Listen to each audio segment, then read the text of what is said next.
We've shared a few ways brands can build digital readiness into their approach using agile marketing, a test and learn mindset, which you heard Sarah talk about, and bridging organizational silos. At the core of being ready, brands need to consider inclusion from the beginning to ensure all users and customers, regardless of ability or experience, can fully access content, products, and experiences. And that's what our next session will discuss. I'd like to welcome Head of Brand Accessibility at Google, K.R. Liu, joined by the founder and president of Levant Consulting, which is a disability-focused strategy and communications firm, Andrea Levant. Thank you so much.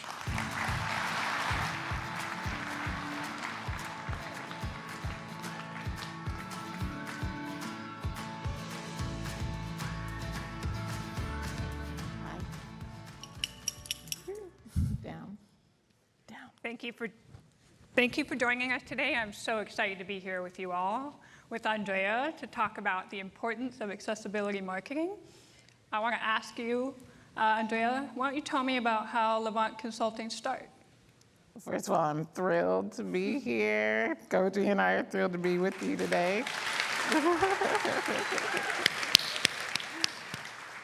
So in terms of Levant Consulting, I actually started out working in the nonprofit industry. And within that industry, you get exposure to a lot of other industries, corporate, philanthropic, government.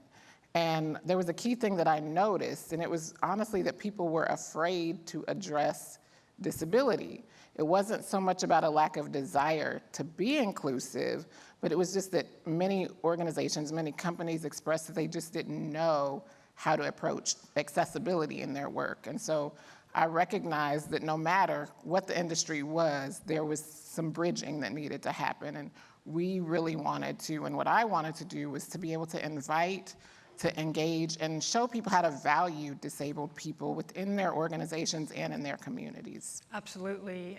And there is a human and business imperative for including accessibility in your work, and creative work especially. Can you talk to why accessibility marketing matters?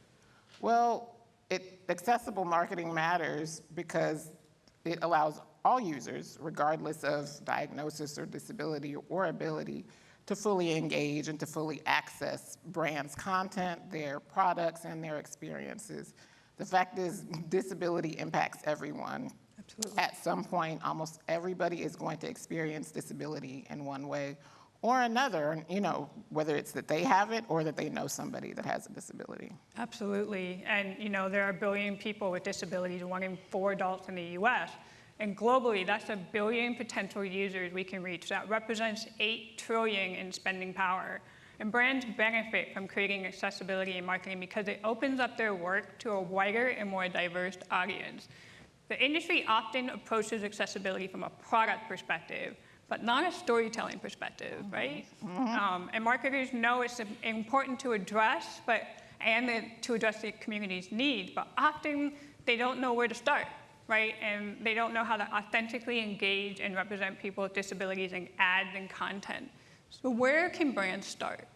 Well, there's a phrase within our community that we use a lot. It's nothing about us without us. It's understanding that there is value for us, meaning disabled people, to be a part of these conversations. It's about bringing in people with lived experiences with disabilities and not just giving them a seat at the table, but making sure that they have the space to share and be decision makers. It's so important because disability means so many different things based on experience. Some disabilities are apparent, some are not.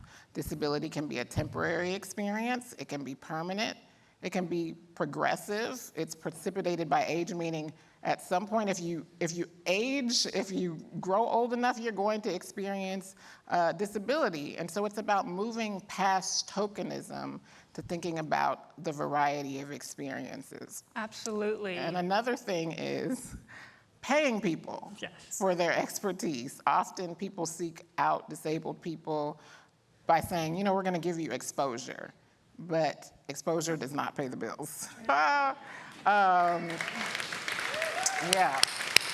right. We're the experts, disabled people, and so we need to be included in all aspects of the processes. And the burden shouldn't just be on us to educate others.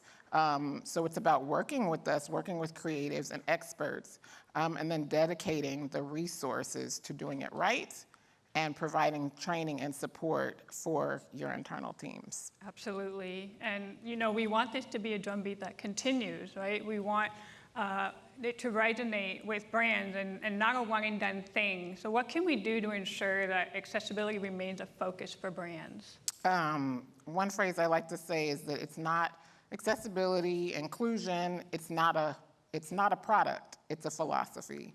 Accessibility is a mindset, so we're not about box checking here. It's about making a sustained commitment. Brands need to in order to reach disabled consumers, and they need to reflect that internally. It's also an evolving process. Technology is ever evolving, so accessibility best practices are also evolving, and so we need to think about that and understanding that it's an ongoing journey. We've certainly come far, but we have a long way to go, so we need to really infuse it. Companies need to infuse that into their work and put those things into action. Again, emphasizing that one person can't speak for everyone, so it's important to have conversations with multiple people with disabilities to understand the diversity of our experiences and our perspectives within the community. Absolutely. So how do we foster more of these types of conversations? Disabled people are in every single community, so the better everyone kind of gets that understanding and bringing in these perspectives, the better the results are. So it's about identifying where companies are at, doing an internal audit of sorts to determine where you're starting, examining internally and externally. Who are your employees? What are their lived experiences? Where has accessibility entered into your work? And then engaging staff, engaging peers to identify those opportunities to build accessibility into the work and into the philosophy of the way that you're doing things and being innovative about that. Absolutely. Which is what we've done together, I Absolutely. think. You know? Yes. Yeah, and it has been a journey that Google has been on for years and gathering learnings from a variety of perspectives and lived experiences, like you said. And accessibility is core to Google's mission, right? It's organize the world's information and make it universally accessible and useful.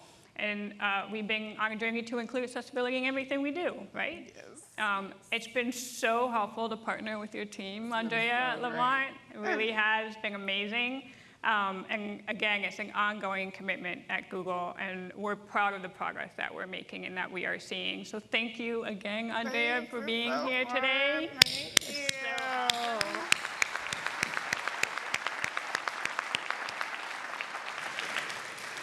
Now, I would love to end with an example of some amazing work that we have done with accessibility marketing in action. We recently launched a short film, A Coda Story, which shows how assistive technologies like live captions and Google Meet help connect more people.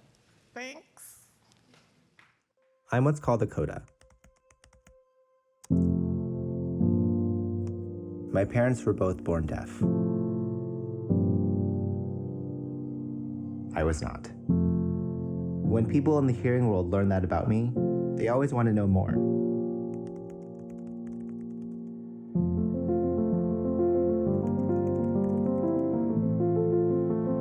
You start out your forehead and then go out with your hand. I've always had one foot in the deaf world and one in the hearing world. I translated a lot for my parents. It made us closer. Now that it's been over a year since we've seen each other in person, communication is more important than ever. Especially with this guy.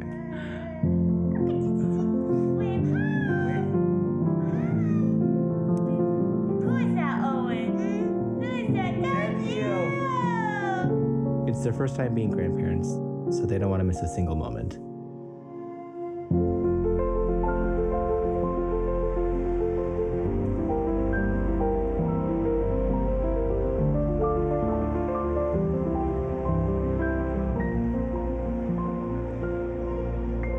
And I don't either. We can't wait for you to meet him. Yeah.